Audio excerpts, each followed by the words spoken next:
वाढून अशोक गहलोत जिंदाबाद, अशोक गहलोत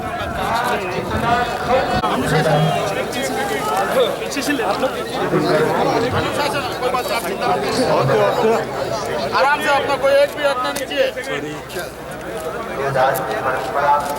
अरे आप फोटो है।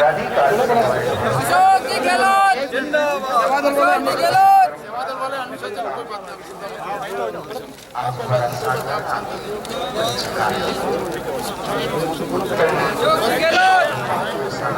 अशोक गहलोत जिंदाबाद, अशोक गहलोत जिंदाबाद, अशोक गहलोत जिंदाबाद, अशोक गहलोत जिंदाबाद, पंचायत जिंदाबाद, पंचायत जिंदाबाद, शीतलन सूची जारी करो, शीतलन सूची जारी करो, पंचायत जिंदाबाद, पंचायत जिंदाबाद।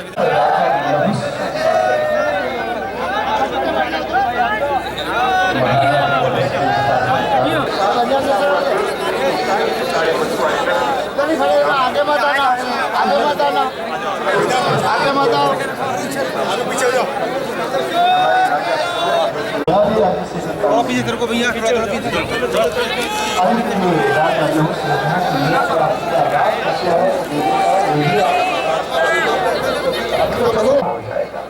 और जैसे राजा नहुस ने कहा कि मैं एक गाय दूंगा, आप विचार करना गौ की कीमत कितनी ज्यादा है। तुरंत चवंदी से उठ के खड़े होंगे कि अब तुमने असली कीमत लगाई है।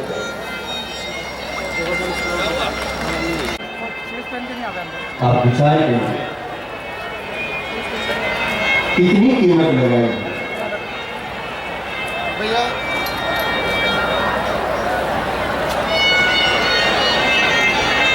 वास्तविक गौ की कीमत मेरे भाई और बहनों इतनी ही है, और इसी कीमत को हम लोगों को समझना पड़ेगा। आज वापस ये वागड़ क्षेत्र गौ की दिव्य कीमत को समझ रहा है, और उसी कीमत का प्रभाव है कि आज चारों तरफ मेरे भाई बहनों गौमय वातावरण बना हुआ है, गोयुक्त वातावरण। नित्यम गवामध्ये वसाम्यहम्। आज दिनेश जी खोडनिया ने अपने संरक्षण में जिस गौशाला को प्रारंभ किया, उसका प्रभाव आज ये गौशाला करने के लिए कि गाय माता हमारे जीवन का आधार है, गाय माता हमारे जीवन का, कि आज 6 तारीख को हमारे बीच में हमारे राजस्थान के देव के चरणों में श्रीवंदन हेतु मैं माननीय मुख्यमंत्री महोदय आदरणीय गोविंद जी डोटारा साहब, आदरणीय मालवीय साहब, मैं राजा तो नहीं कह सकता क्योंकि लोग चाहिए, पर हमारे सबके दिलों के राजा हैं और वागड़ के राजा हैं, वागड़ के दिलों के राजा हैं आदरणीय गहलोत साहब। आपका यहाँ पंडाल में इस धर्मसभा में श्री श्री उत्तम गोपाल कृष्ण गौशाला बाबा मुख्यमंत्री महोदय का इस वागड़ क्षेत्र से विशेष लगाव रहा है। आदरणीय गुरुदेव से निवेदन करना चाहता हूँ कि आज भी करीब 250 करोड़ की योजनाएं इस वागड़ को समर्पित करने और गुरुदेव का आशीर्वाद लेने आप पूरी राजस्थान सरकार के साथ यहाँ उपस्थित हैं। आपकी कृपा हमेशा बनी रही है। गए साल भी वागड़ क्षेत्र को करीब 1000 करोड़ दिया है, 527 करोड़ की एक बड़ी योजना दी है। आदरणीय मुख्यमंत्री महोदय, मैं हमेशा कहता हूं कि मुख्यमंत्री का जो दिल है वो वागड़ में बसता है, तो हमारे मुख्यमंत्री महोदय ये कटल पालिका अध्यक्ष महोदय ने गौशाला ने हमें अभी एक शेड दिया है, उसका लोकार्पण हुआ। साथ ही अभी 42 लाख का एक शेड और दिया। गुरुदेव के चरणों में उन्होंने, गुरुदेव ने लोकार्पण किया और गुरुदेव के चरणों में उन्होंने घोषणा की है कि गौशाला में 1 करोड़ के कार्य नगर पालिका सागौड़ा द्वारा कराए जाएंगे। आदरणीय नरेंद्र जी के कार्यकाल में मैं प्रदेश अध्यक्ष जी के स्वागत के लिए नानू भाई मोड़ पटेल दिनेश जी गुर्दनिया साहब और प्रभु का वादिल को आमंत्रित करता हूँ। महेश जी कलाल, मैं इनके नाम पुकार रहा हूँ, सभी अतिथियों का स्वागत करें। आदरणीय रघुवीर जी मीणा साहब के स्वागत के लिए कार्यकर्ताओं से अनुरोध है। भागवत सत्संग समिति के अध्यक्ष परम आदरणीय मुकेश जी भोई को आमंत्रित करता हूं कि वो स्वागत उद्बोधन देवें। कृष्ण कन्हैया लाल की। सब कथा सुनने आए हैं, भूखे भी हैं इसलिए बोल नहीं रहे, लेकिन तो हमको एक जोश के साथ में अपने जयकारे के साथ में इनका स्वागत करना है। बोले कृष्ण कन्हैया लाल की, गौ माता की। व्यासपीठ पर विराजमान 31 वर्षीय गो पर्यावरण एवं अध्यात्म चेतना पदयात्रा के प्रणेता परम पूज्य गुरुदेव क्रांतिकारी गो भैरव उपासक संत श्री के चरणों में नमन निवेदन। सुबह के गोभक्त माननीय मुख्यमंत्री महोदय यशस्वी श्री अशोक जी गहलोत साहब,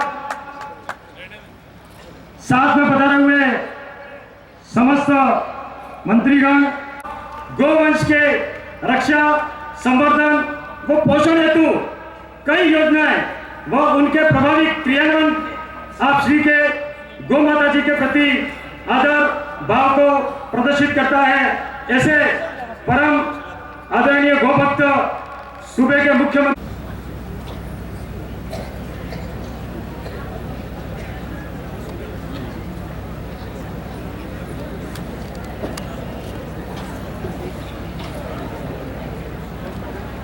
महाराज श्री के सराहना हो रही है हमारी सरकार की, उससे हमें भी अच्छा लगता है, हमें संबल मिलता है। और हम सबका दायित्व है, अपने जन्म देने वाले माता पिता की तो सभी करते हैं, लेकिन गौ माता जिसको माता का दर्जा दिया गया है, उसकी सेवा इस प्रकार से अपने माता पिता की तरह सेवा करना और उनके लिए हमेशा अपने दरवाजे खुले रखना और मुक्त कंठ से जो प्रशंसा होती है ऐसे गौ भक्तों की, तो निश्चित रूप से एक संदेश जाता है, लोगों को एक प्रेरणा मिलती है।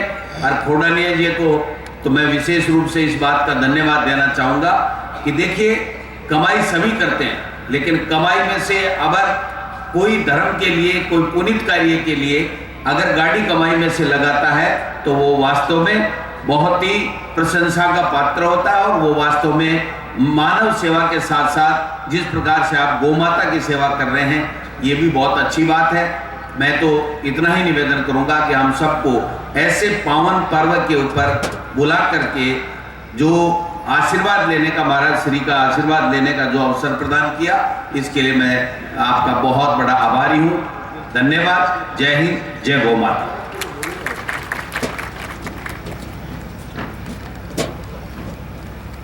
प्रतिनिधियों के साथ साथ यहाँ के मुख्यमंत्री महोदय स्वयं इस सभा में उपस्थित हुए और गौ माता के पवित्र कार्य को आगे बढ़ाने में अपना सहयोग कर रहे हैं।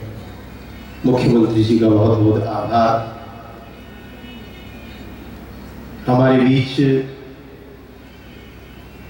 कुछ आदरणीय गोविंद सिंह जी डोटासरा, कुछ शिक्षा मंत्री जी भी हैं, उनका भी स्वागत। श्रीमान अर्जुन सिंह जी बामणिया, जो लंबे समय से यहाँ की सेवाएं देख रहे हैं, आपका भी स्वागत। आपसे हमारी भेंट हुई थी रनी-बनी की पहाड़ी पर, जहाँ कोरोना काल हमने वनवासी भाई बहनों के बीच बिताया था उस समय। और साथ ही हम सबके बीच में, लेकिन गौ का राजनीति से गहरा संबंध है, इसको हमने देखा है।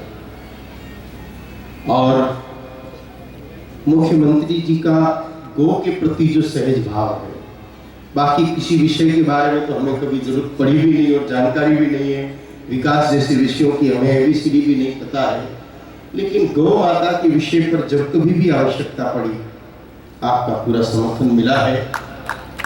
जब गाय माताओं के आहार की समस्या थी और हम 5 संतों का प्रतिनिधि मंडल, जिसमें मैं भी शामिल था, कुछ दिन पहले मुख्यमंत्री कार्यालय गए और जब आपके सामने बात रखी कि आप 9 महीने की व्यवस्था कराएं, आपने एक सहज बात कही थी कि आपको आने की जरूरत ही नहीं थी, केवल सूचना भेजते थे कि 9 महीने का करना है, हम वैसे ही कर देते। आप लोगों ने यहाँ आने का कष्ट क्यों किया? और एक दिन पहले हमने कहा, दूसरे दिन आपने सभा में आकर के और उसकी घोषणा ही नहीं की बल्कि उसका गुजारी करवा दिया। उसके लिए आपको बहुत बहुत साधुवाद कि आपने गौ माताओं के, क्योंकि गाय माता ही हमारे संस्कृति का, देश का प्राण तत्व है। गौ सुखी रहेगी तो सारा क्षेत्र सुखी रहेगा। और इसी भावना में आपने जो सहयोग किया, उस सहयोग के लिए आपको साधुवाद देते हुए बस थोड़ा सा आग्रह करूंगा कि उसी सहयोग में थोड़ा सा संशोधन अगर हो जाए, जैसे नवंबर, दिसंबर, जनवरी, फरवरी, मार्च और अप्रैल का अनुदान एक साथ मई महीने में मिलना है, लेकिन फरवरी महीने में भूसा निकलता है, मई महीने में उस भूसे के दाम 3 गुना हो जाते हैं।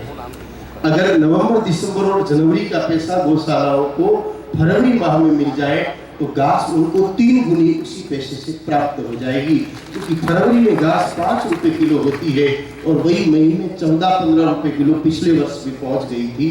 तो 6 महीने का एक साथ न दे करके आप अगर उसको 3-3 महीने की 2 किस्तों में करके गौशालाओं को आवंटित कराएंगे तो उससे गौशालाएं अधिक घास खरीद करके सहज समर्थ हो पाएगी। तो आप इस विषय में निश्चित रूप से, क्योंकि जिस प्रकार आपने 9 महीने का सहजता से दिया, तो ये परिवर्तन भी आप करेंगे, ऐसा मुझे विश्वास है। साथ ही साथ गौ माता और धर्म से जुड़ा हुआ एक छोटा सा विषय और है, लघु विषय और है, कि राजस्थान में जितने भी पुजारी हैं, पुजारियों के पास जो भूमि है उस पर घास चारा उगा करके पुजारी गौ रखते हैं। उसके दुग्ध से उन देवताओं का अभिषेक और उनका पूजन इत्यादि संपन्न होता है। लेकिन वर्तमान में उस भूमि का पुजारियों के अधिकार से हटा देने के कारण पुजारी इस मामले में अपने आप को निराशित महसूस कर रहे हैं। तो उस कानून में आप अगर बदलाव कर देंगे और पुजारियों को उसका सर अधिकार रहेगा तो पुजारी आराम से गोपालन कर पाएंगे। नहीं तो बाजार से घी ला करके नकली घी से दिया जला करने से पूजा भी खंडित हो रही है। तो आपका ध्यान उस विषय की तरफ भी मैं खींचना चाहता हूं कि आप उस विषय पर आत्मीय भाव से विचार करें, क्योंकि आपका आध्यात्मिक जीवन है और प्रदेश में असंख्य मंदिर है जिनमें पुजारी केवल 2-3 बीघा भूमि का, तो उनकी कोई वेतन नहीं होता है, उनको गांव वाले अलग से कोई सहयोग नहीं देते, सिर्फ 2-3 बीघा भूमि से वो अपना भरण पोषण करते हैं, तो उनका सहयोग हो। साथ ही हमारे यहाँ एक युवकों का समूह है जो इस गौशाला की बड़ी सेवा करता है और आगे वो स्थायी सदस्य बनना चाहते हैं। स्थायी सदस्य की बहुत सुंदर प्रक्रिया खोडनिया जी ने यहाँ प्रारंभ की है। मैं मुख्यमंत्री जी की बात विशेष रूप से संज्ञान में लाना चाहता हूँ कि आपने एक श्रेष्ठ व्यक्तित्व का चुनाव इस क्षेत्र में कर रखा है। इन्होंने 1 लाख रुपए के सदस्यों की एक प्रक्रिया प्रारंभ की और इस कथा के दौरान सदस्य बनने की एक होड़ सी मची है, आजीवन सदस्य। तो कुछ ऐसे युवा हैं जो आजीवन सदस्य बनना चाहते हैं, लेकिन कुछ बाधा उनके जीवन में है। 98 की कोई प्रक्रिया की शिक्षक के भर्ती के कुछ युवक स्नेह हैं, आप उस प्रक्रिया का अवलोकन करके, क्योंकि माननीय शिक्षा मंत्री जी भी आपके समीप बैठे हुए हैं और शिक्षा का और हमारा भी बहुत गहरा संबंध है। हमने एक प्रयोग आपके ही विभाग में किया है और गौ आधारित शिक्षा प्रणाली का एक केंद्र प्रारंभ किया है चित्तौड़ में, जय गौ माता गुरुकुलम के नाम से। वहाँ बच्चे गायों के बीच रह करके गौ का दूध पी करके गौ की गोबर से खेती करके पढ़ाई करते हैं। मैं शिक्षा मंत्री जी से आग्रह भी करूंगा कि एक बार आप उस विद्यालय का अवलोकन अवश्य करें, ताकि आप स्वयं देखें कि आपके कार्यकाल में, आपके राज्य में शिक्षा जगत में इस प्रकार के सुंदर प्रयोग भी हो रहे हैं। तो उन 58 के शिक्षकों के विषय में भी वो संकल्प ले रहे हैं कि हम जैसे ही नियुक्ति होगी तो हम लोग तुरंत इस गौशाला के स्थायी सदस्य बनेंगे। तो आप उनका सहयोग करें और बाकी अधिक कहने की आवश्यकता नहीं है। अधिक और बार बार उनको कहना पड़ता है जो करने की इच्छा नहीं रखते। गौ माता के प्रति आपकी सहज भावना हमने देखी है। क्योंकि मेरे पास मैं मुख्यमंत्री जी के संज्ञान में ला दूं कि गोधाम महातीर्थ पथमेड़ा का राष्ट्रीय संयोजक का दायित्व मेरे पास है। और आप जब एक बार पथमेड़ा आए तो वहाँ की स्थिति देख करके सहजी का कि 5 करोड़ रुपए रखो, इसको अपनी व्यवस्थाओं के हिसाब से आप खर्च करना। तो गौ माता के लिए वैसे ही सहजता से आप कार्य करते हैं, इसलिए बहुत अधिक मुझे अलग से कुछ कहने की आवश्यकता नहीं है।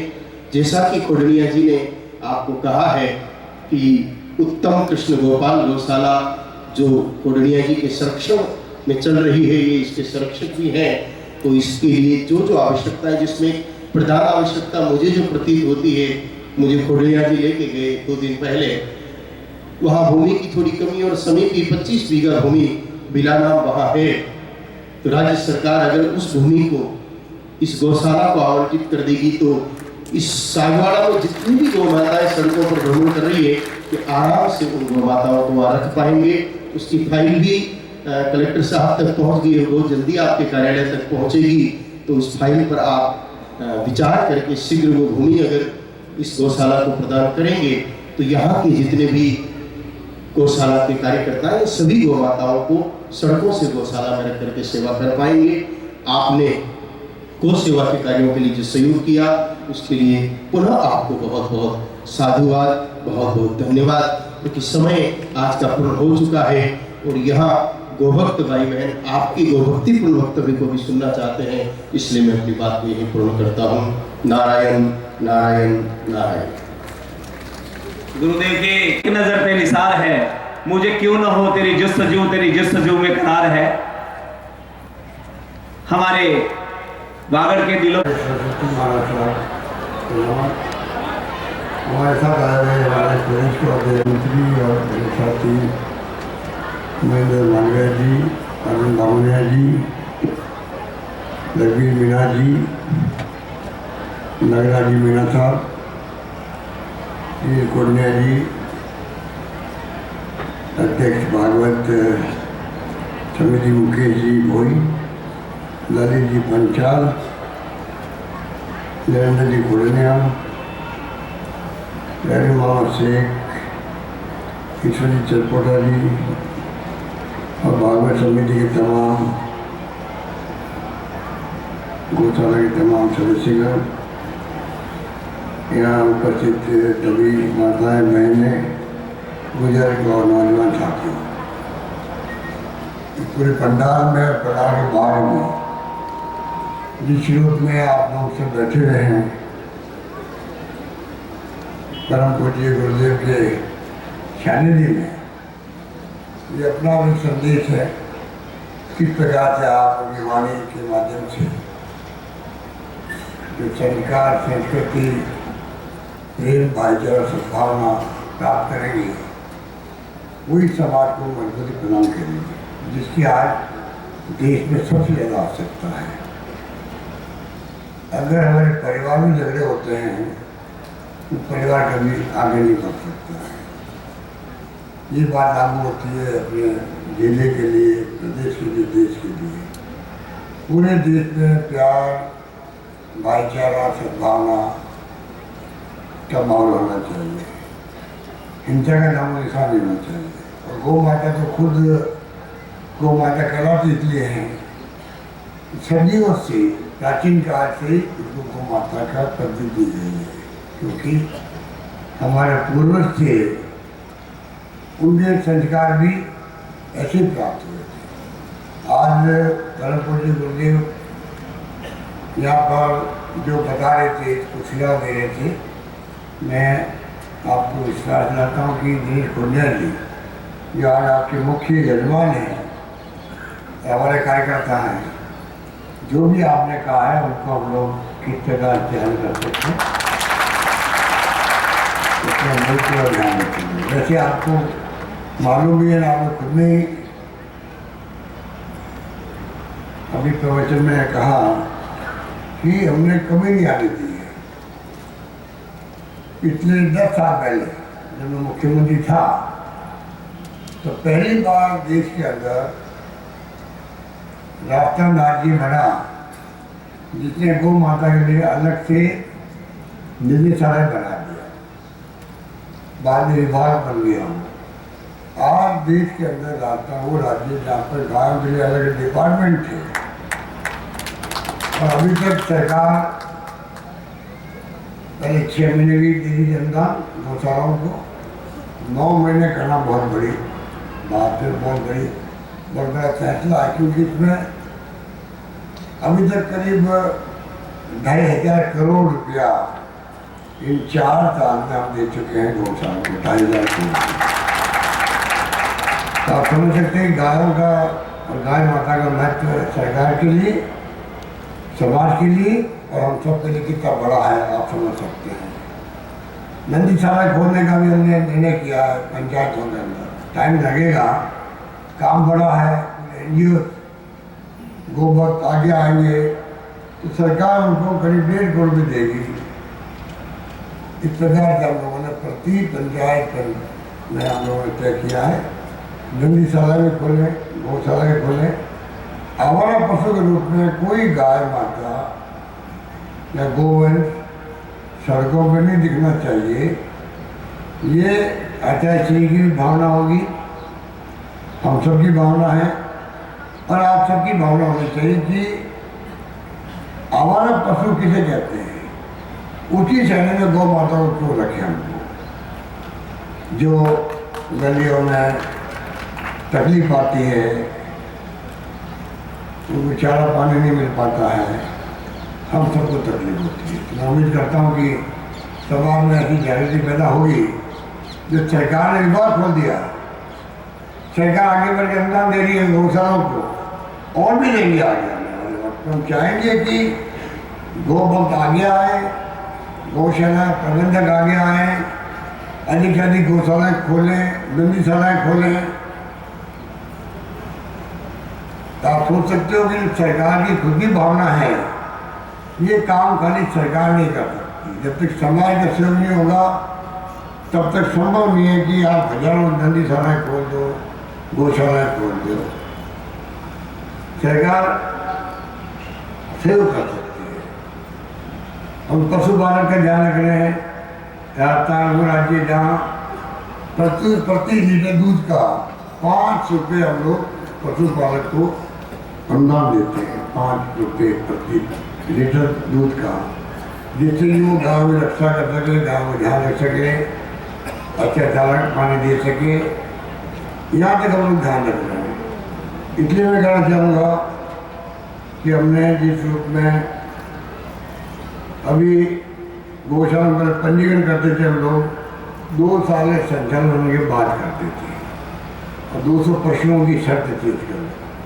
अब वो घटा करके 1 साल कर दिया और 1 साल के संचालन में और 100 पशु होंगे तो भी हम गौशाला को रिकॉग्नाइज कर देंगे और उसको अनुदान देंगे। अभी लंपी रोग आया था, तब भी आप लेकर सरकार ने सब काम छोड़ करके गाँव की सेवा का बीड़ा उठाया, तो संसाधन लगाए, प्रशासनिक मशीनरी को एक्टिव किया, जिला कलेक्टर से बातचीत करी और कोशिश करी कैसे लंपी रोग कंट्रोल में आए, क्योंकि उसका कोई टीका नहीं था,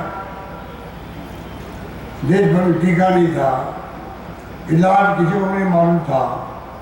तब भी हम लोगों ने कोरोना के अंदर मैंने खुद ने पूरा इंटरेस्ट लिया।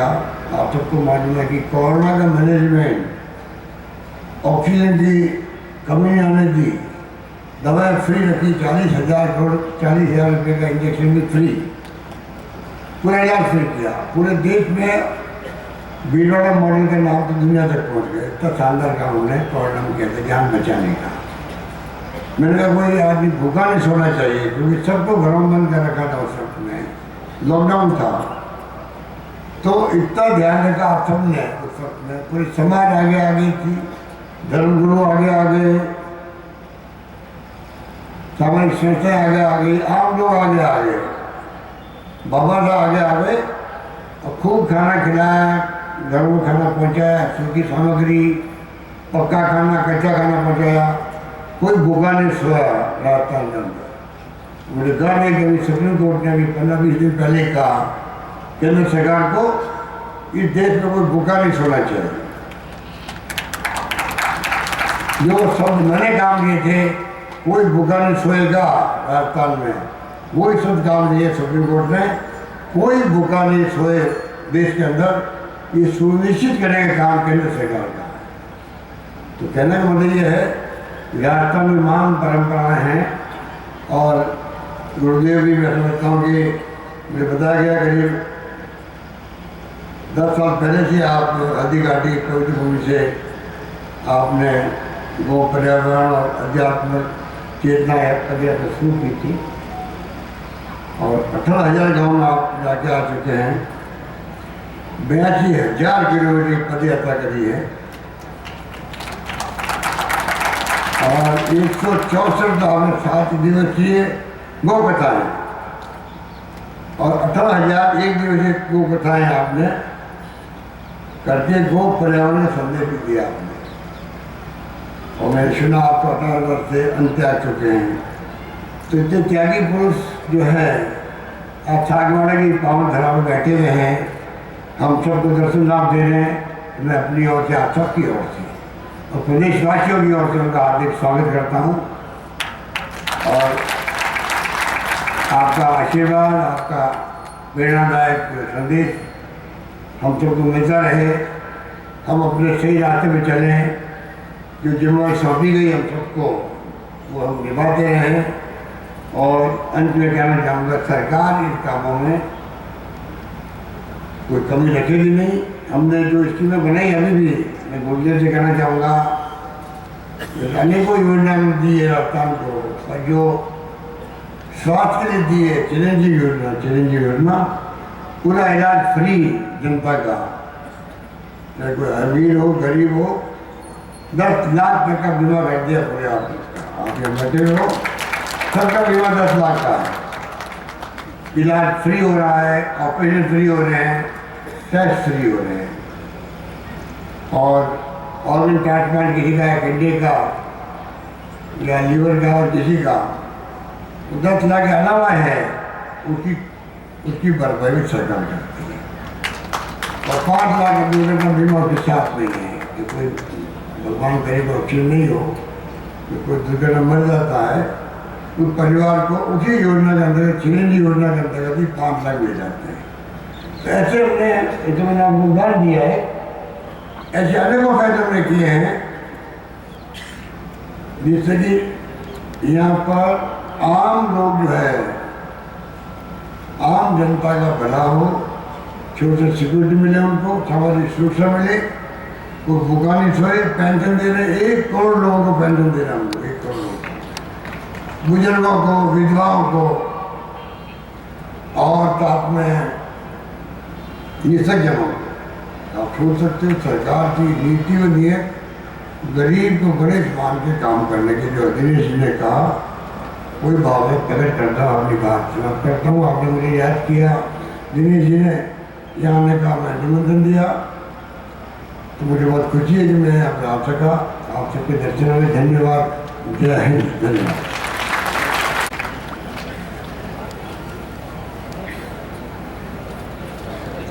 नारायण नारायण नारायण। अब आरती होगी क्योंकि समय पूर्ण हो गया है, इसलिए आज बिना किसी औपचारिकता के सीधा आरती की तरफ अपन बढ़ेंगे। आप सभी नीचे से आरती लगा सकते हैं। गुरुदेव के चरणों में शत वंदन। मुख्यमंत्री जी हेलीकॉप्टर से आए हैं, तो अब कमेटी की तरफ से आभार व्यक्त करते हुए सभी का बहुत बहुत आभार व्यक्त करते हैं। गुरुदेव के चरणों में कथा का समय रहेगा 4 बजे तक कथा चलेगी और ठीक 4 बजे भोजन प्रसादी प्रारंभ होगी। आप अपने परिजनों को सबको लेकर के पधारे। भोजन प्रसादी से पूरी वंचित नहीं रहे। माता के स्थान से घर से आगे शेष कार्यकर्ता दीपक से आगे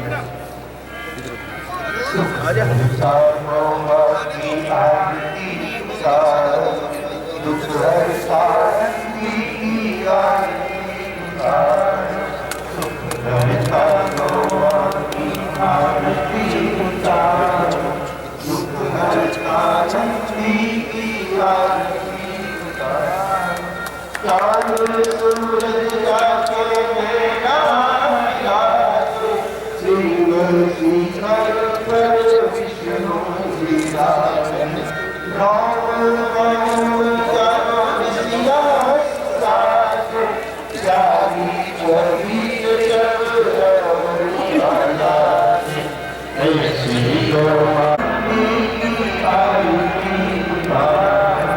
सुख भरता आरती उतारो, सुख हरता नंदी की आरती उतारो, जीवनी में करुणा से पुष्टि पाई, सेवा से घर में खुशियाँ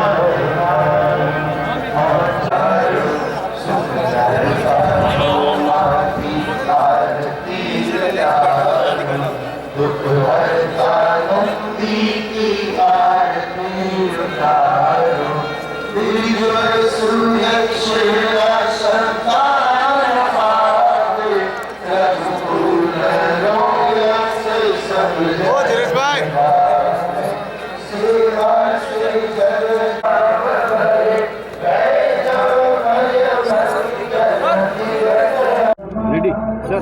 जगत आज गौ कथा में हम शामिल हुए। राज्य सरकार गौ सेवा के लिए कई सारे प्रकल्प, तो मैंने भी बताया ना आपको कि राजस्थान पहला राज्य है देश के अंदर जहाँ पर गायों का अलग निदेशालय बनाया, विभाग कन्वर्ट हो गया बाद में, और आज 9 महीने का हम दे रहे अनुदान गौशालाओं को। तो मैं समझता सब गो भक्त बहुत खुश हैं, और प्रबंधक जो है गौशालाओं के वो उस बात का एहसास है कि सरकार हमारे लिए कोई कमी नहीं रख रही है। नंदीशालाएँ हैं, गौशालाएँ हैं और खुलती जा रही है। सरकार भी अनुदान दे रही है, क्योंकि गली मॉलों के अंदर जो हमारा पशु रूप में घूमती है, गायें भी नंदी भी, वो अच्छी परंपरा नहीं है। उसके लिए समाज को आगे आना पड़ेगा।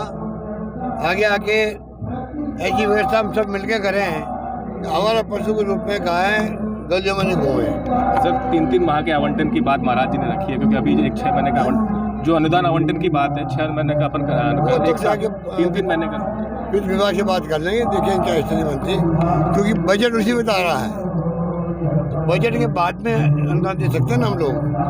तो बजट का अधिवेशन 23 से शुरू हो रहा है। बजट कब आए, जो आपने सुझाव दिया वो उसमें क्या तकनीकी प्रॉब्लम आएगी देख लेते हैं। प्रयास करेंगे कि उनकी भावना समझ के क्या कर सकते हैं। तो बजट में सर क्या नया मिलने वाला सब?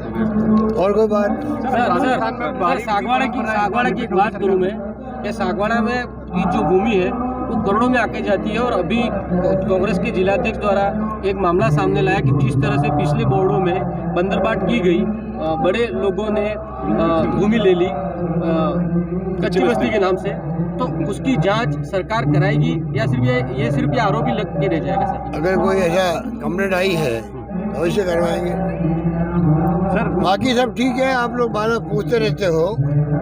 ये भारतीय जनता पार्टी का जो मामला है, इनके नड्डा साहब आए थे जयपुर के अंदर लॉन्च करने के लिए जन आक्रोश रैलियों को, वो प्रोग्राम अपना फेल हो गया।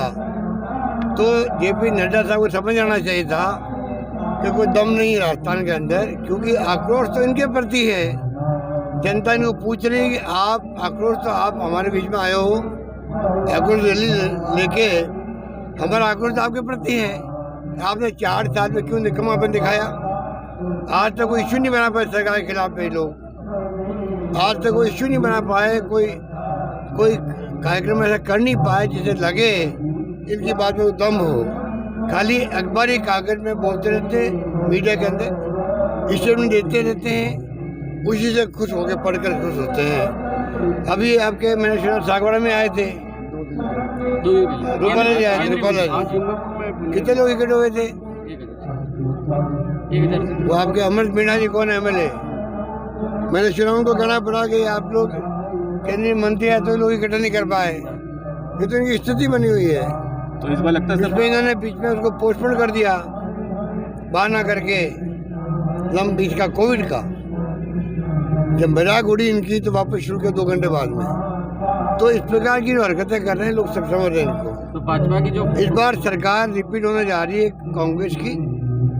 हमारी स्कीमें जो है लोग उसका आत्मसात कर रहे हैं, लोग बहुत अप्रिशिएट कर रहे हैं। ऐसी स्कीमें हिंदुस्तान में कहीं नहीं है जो हमने लागू करवाई है, चाहे वो स्वास्थ्य की चिरंजीवी योजना हो, चांदी योजनाएं हो, OPS भी। हर कर्मचारियों की जिंदगी में एक कॉन्फिडेंस पैदा हो गया है, कोई मामूली बात नहीं है। धन्यवाद।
समिति और देखिए उत्तम गोपाल चंद्र गौशाला दल सर्व समाज और सभी लोगों की ओर से कल महाप्रसाद है।